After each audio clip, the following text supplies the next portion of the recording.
ये जमीन पर समूह में शिकार करने वाले सबसे बड़े शिकारियों में शामिल हैं। अफ्रीका के अपने इलाके में शेर आहार श्रृंखला में चोटी पर हैं। ज्यादातर शिकार मादाएं करती हैं, जबकि नर आराम करते हैं, अपने इलाके को बचाते हैं। जिंदा रहने के लिए शेर टीम वर्क पर निर्भर करते हैं।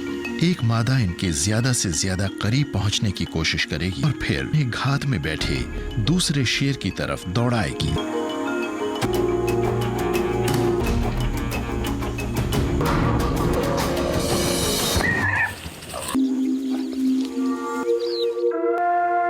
शेरों की नजर बहुत शानदार होती है। बेहद तेज धूप में भी देख सकते हैं। बेहद कम रोशनी में वो इंसानों से 6 गुना बेहतर देख सकते हैं। अपने शिकार की आवाज 1.6 किलोमीटर दूर से भी सुन सकते हैं और इनकी सूंघने की शक्ति इतनी लाजवाब होती है वो ये जान सकते हैं शिकार को गुजरे कितनी देर हुई है। शेर तो अपने से 2 गुने आकार से भी ज्यादा वाले शिकार को पटखनी दे सकते हैं। किसी पूर्ण विकसित ज़ीब्रा का वजन करीब 500 किलोग्राम हो सकता है। ये किक किसी शेर का जबड़ा तोड़ सकती है। शेर छोटी दूरी तक तो दौड़ सकते हैं, लंबी दूरी तक नहीं। ये 55 किलोमीटर प्रति घंटा की रफ्तार से दौड़ सकते हैं, लेकिन कुछ ही सेकंड के लिए।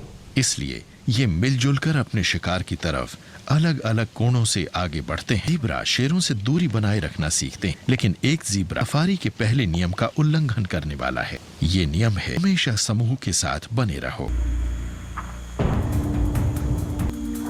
शेर अपने खास अंदाज में जानलेवा हमला करता है। वो ज़ीब्रा की सांस की नली को दबोच लेता है। टीम के बाकी सदस्य अपने शिकार को वहां से भागने नहीं देते।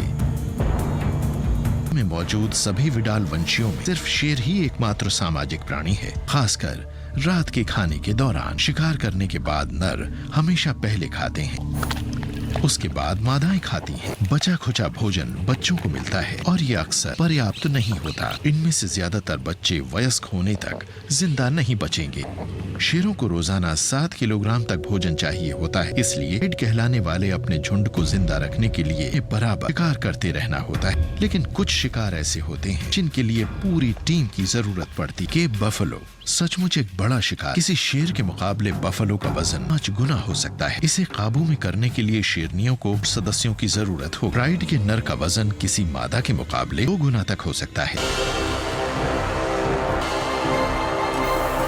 इन्होंने अपने झुंड का विन्यास बहुत सोच विचार कर बनाया है। हमले के लिए 2 तरफा रणनीति अपनाई जाती है। पहले बफलो का ध्यान भटकाया जाता है और फिर इसके पिछले हिस्से पर हमला करके इसे जमीन पर गिरा दिया जाता है।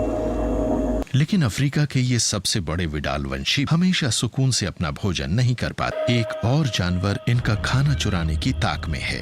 गिने चुने जानवर ही किसी गर्वीली शेरनी का सामना करने की हिम्मत कर पाते हैं, लेकिन कुछ ही जीव हाइना के झुंड जितने साहसी होते हैं। इस तरह की मुठभेड़ को शायद ही कभी फिल्माया गया हो।